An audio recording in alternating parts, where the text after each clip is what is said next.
center operator. As you listen, complete the numbered spaces in the identification form in the book. First, you have some time to look at questions 1 to 5.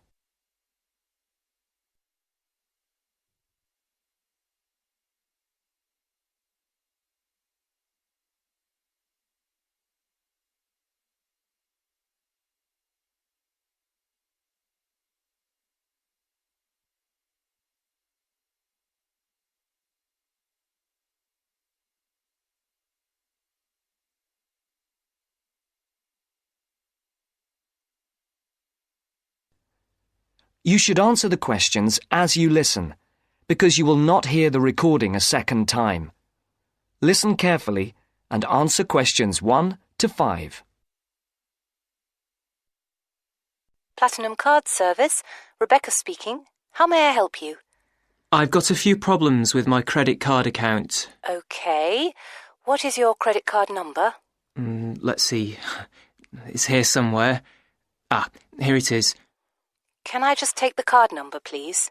Yes, it's 6992 6992 3443 3443 1147 1147 8921.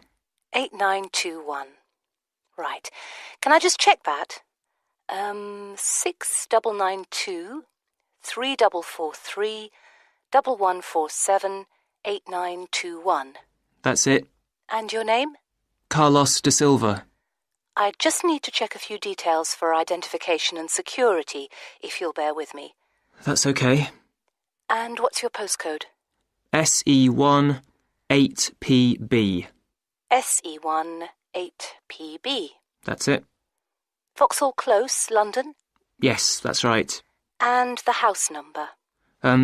43. And can you give me your date of birth? 13th of the 7th, 63. And one further check, if I may. Can you give me your mother's maiden name? Yes, it's Moore. Is that M-O-O-R-E? Yes, that's it. Before the caller and operator continue their telephone conversation, look at questions 6 to 10.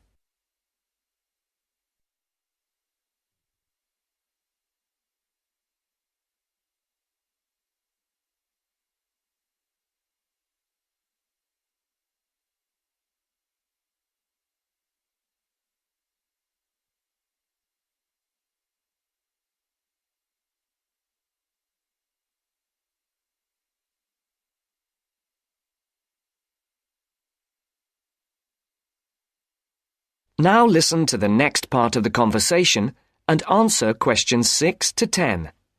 For these questions, there are 3 alternatives: A, B, and C. Decide which alternative is the most suitable answer and circle the correct letter. Yes. Now, can we get on with this? Yes, sir, certainly. I'm sure you'll appreciate that all these checks are necessary for security reasons. So, what exactly is the problem? Problems? Okay. Well, first, your computer seems to have gone mad. I sent you £500, and on the statement for the account, it shows that I only paid £300. Yes. The account does only show £300 was paid. Well, I paid the £500 in at the bank, and I have my receipt, and my bank statement shows that £500 has been taken from my account. Oh, I see. What I'll do is check with the bank and see what they say. OK. You said there was something else? Yes, as if that wasn't enough. My account shows that £107.27 was paid to a company called Pan Express. I don't know who this is. Let's have a look.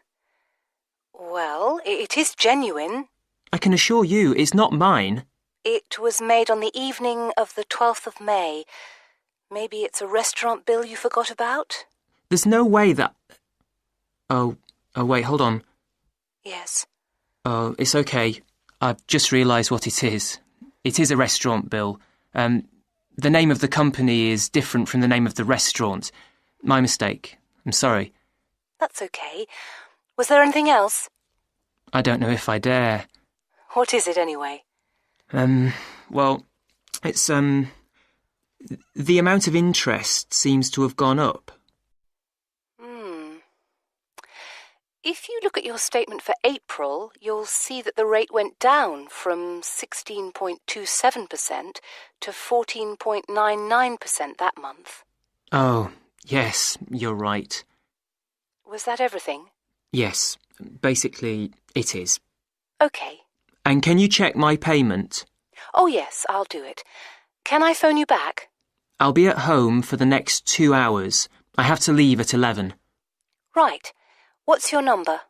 020 7989 7182. Hold on. 020 7979? No, it's 7989 and then 7182. So it's 020 7989 7182. Yes, that's it. Okay, I'll phone you straight back. Thanks. Bye. That is the end of part 1. You now have half a minute to check your answers.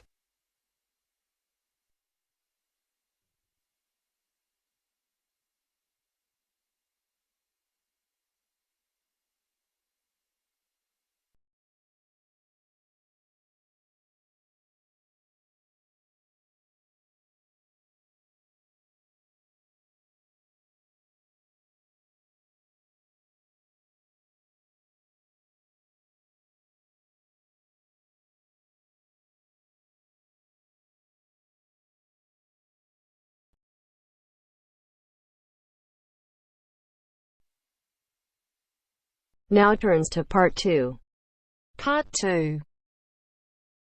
You will hear a library assistant talking about the library she works in. You now have 30 seconds to read questions 11 to 15.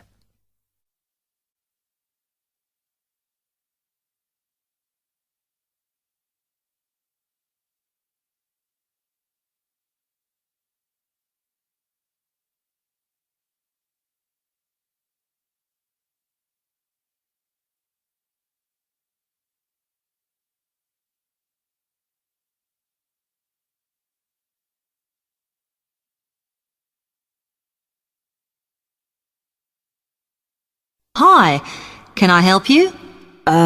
Yes. I wanted to join the library. Okay. First of all, let me show you round the library and explain a few things for you. Okay, now we're here at the main entrance.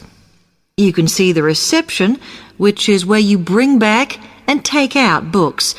And also, we can order books and answer your questions there.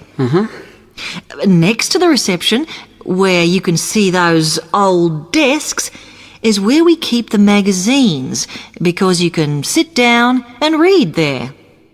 They're divided into sections for sciences, geography, arts, etc. Then, at the back of the library, you can see the section for old books. Next to that is where the books proper start. That used to be the science section, but now on those shelves you'll find the art section. We had a big reorganisation in the summer, which I think has made it clearer. The numbering is standard, so you should be able to find what you want quite easily. However, if you can't find something, it probably means it's been borrowed. Okay, then in the corner next to the reference section is where we thought it was quietest and away from the phones and printers and things, so we've put the study desks there. They all have computer access if you need it for your laptop. No. We do ask that you don't just read magazines there, though. Okay, then there's the reference section, where you can look up the files. Then, as we come back to the main entrance, is the next section, where we used to have the languages. It got very busy and noisy, so when we moved everything round, we decided to put the law books here. Also, because it's a smaller section, it fits quite well here. OK then, we're back at the main entrance. Over there, by reception, there's a door that goes to the extension. And we have further sections, such as languages and study desks through there. So you could have a look round when we've finished. Then, just between reception and the door here, is where we decided to put the computers. But the computer magazines are in the magazine section, as we found too many went missing here. OK, is that everything? You now have 30 seconds to read questions 16 to 20.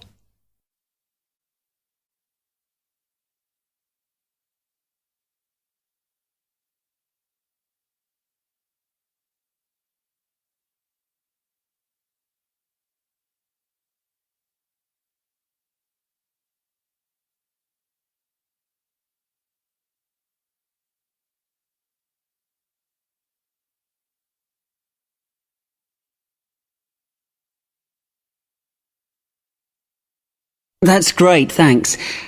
Can you just tell me a bit about borrowing and the rules and whatever? Of course. Over the last 2 months, we've been introducing a new system for this, and you can now take books out for 6 weeks. That's generally enough for most people. We usually get books back within 30 days.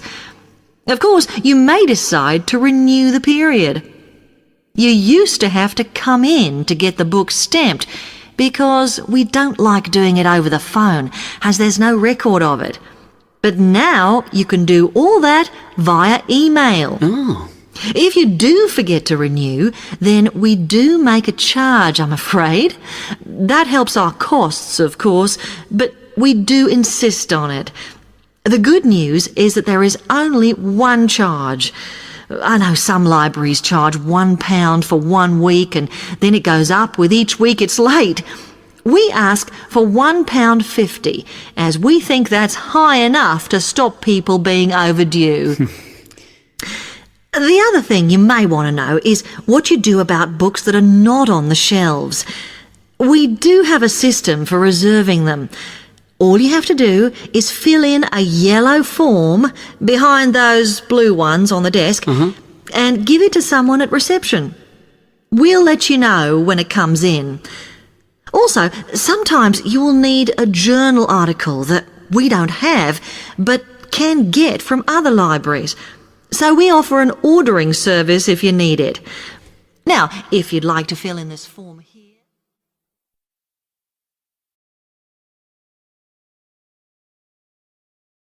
That is the end of part 2. You now have half a minute to check your answers.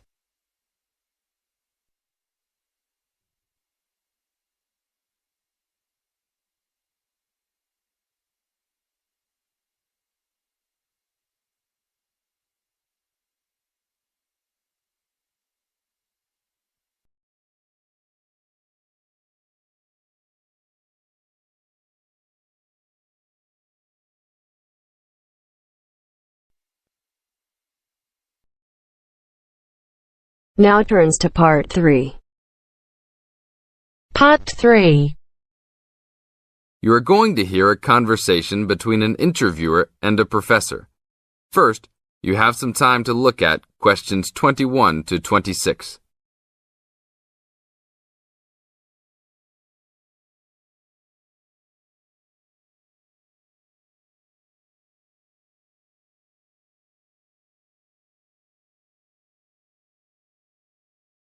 Now listen to the tape and answer questions 21 to 26. Today I'm here with Professor Nittick, who is our new university president. He has been a professor for 20 years and teaches many of the best classes on campus. I know many of you have had him as a teacher and know of his brilliance. Good morning, Professor Nittick. Thank you for stopping by the student station. Thank you for having me here. It is always great to get to meet many of the students who are involved with our school. I haven't been here since 2 years ago. Yes, I remember at that time you were still teaching every semester. 2 years later, you're only teaching every once in a while. But it seems like you are still always busy. The administration world is just as busy as the teaching world for you. How do you stay in touch with the university, even with the change in your everyday duties? I try to stay in touch with what is popular with the university students. I usually spend time with as many students as I can. They usually give me insight into what the new concerns and beliefs are for the new generation. On top of that, I try to be as youthful as I can. I consider myself to be youthful, at least for my age. So I always have a good time and try to stay young. I try my best to not just be a teacher, but also participate in university life. Interesting.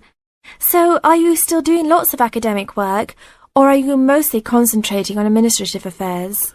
Well, I mostly do administrative affairs now, but that doesn't mean that I still don't have a very deep interest in academic matters. I often visit other campuses around the world and meet other professors in my field. I learn the most by travelling and seeing the different places of the world and the different fields of thought. I even did a television programme last month in Manchester. Will you be on television any time soon then? Well, you can call the television station and see if I will be on television any time soon. Maybe I will be on the news report. I don't think it is really that significant, though. Oh, really? That sounds great. I will remember to look out for you. Let's move on. With all your busy travelling recently, how do you find time for your personal life? I try to keep my university life separate from my personal life. Sometimes it's hard to find time to just take my wife and 3 kids out for a family dinner, but usually we all manage to get together every few days. I'm taking a few weeks off next month to take my family down to South America, to Brazil for a few days. I can't wait to just sit on the beach. Wow, that sounds like a wonderful trip. Professor Nittick, could you tell the audience a little about what goes on in an average day of a university administrator? An average day? Oh, I don't think there is such thing as an average day for me. The last few weeks I've been travelling all the time. I can be in Los Angeles in the morning and in New York by the afternoon and back to Los Angeles by the evening.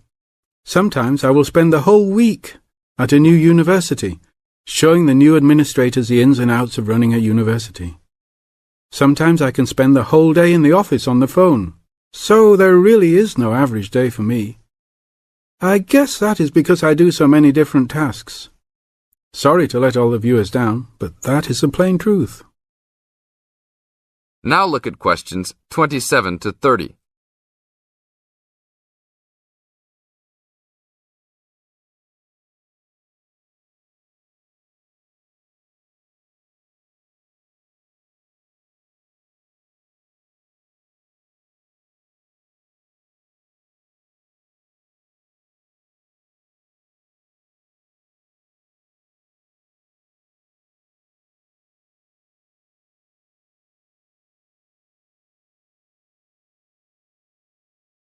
Now listen to the tape and answer questions 27 to 30.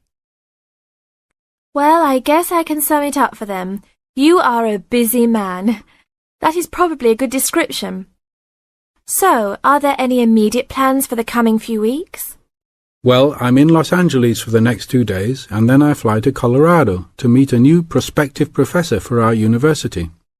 I will be in Colorado for about a week. Then I go to Japan for the next 10 days to meet with our university branch in Japan about record sales there. After that, I return to Los Angeles for a week, just in time for the graduation of the class of 2001. There you have it, my next month's schedule. Thank you very much, Professor Nittick. I always enjoy having you on our show. We hope to have you back on our show next time.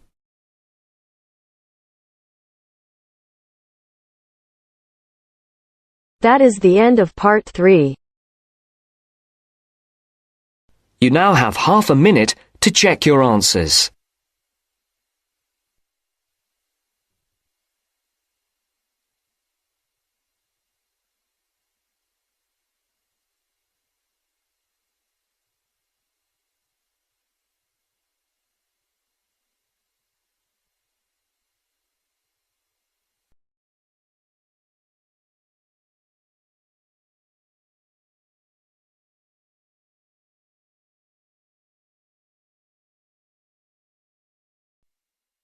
Now turns to Part 4.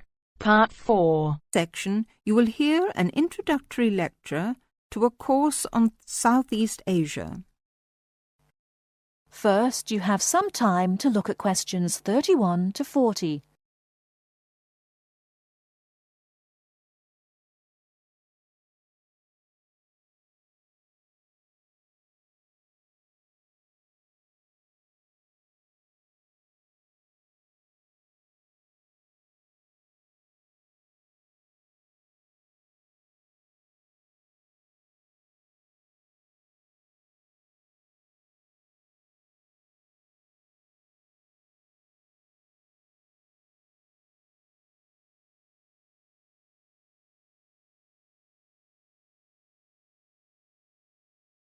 Now, listen carefully and answer questions 31 to 40.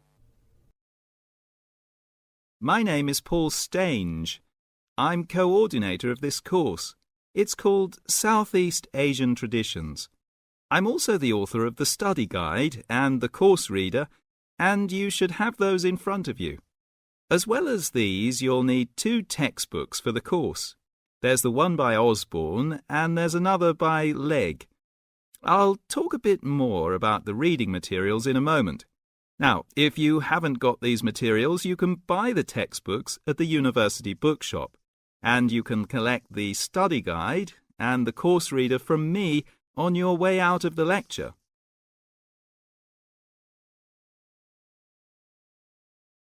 The purpose of this lecture is simply orientation. What I'm going to do is introduce myself, talk you through the course, and give you some additional advice, apart from what's contained in the study guide, on dealing with the various assignments for the course.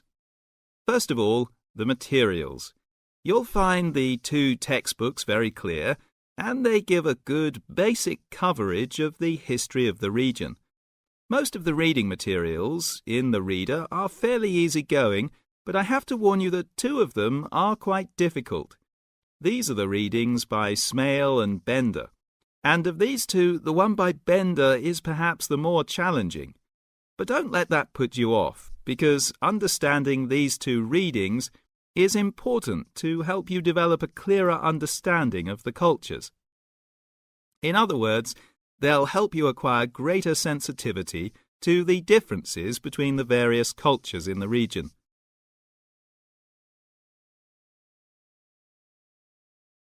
Now, the course itself. The course has multiple aims. It's primarily a history course, but it's not only a history course. It is, in most respects, a cultural history course focusing on Southeast Asia. Nevertheless, the course is, as you'll see from the materials, an introduction to the Southeast Asian Studies component of the Asian Studies program. In looking at the cultural history of Southeast Asia, there are 2 major influences to be considered, the Chinese and the Indian. It's important not to forget the extensive influence that these 2 countries have had in the region. China has been trading throughout the region since at least the 6th century, so many of its cultural and social traditions have influenced the countries in the area, and religious practices from India have helped form today's culture. So we'll be looking for the links and the connections between traditional patterns and today's developments in the region. I think you can now begin to see how these past influences might form a background for the present-day social practices.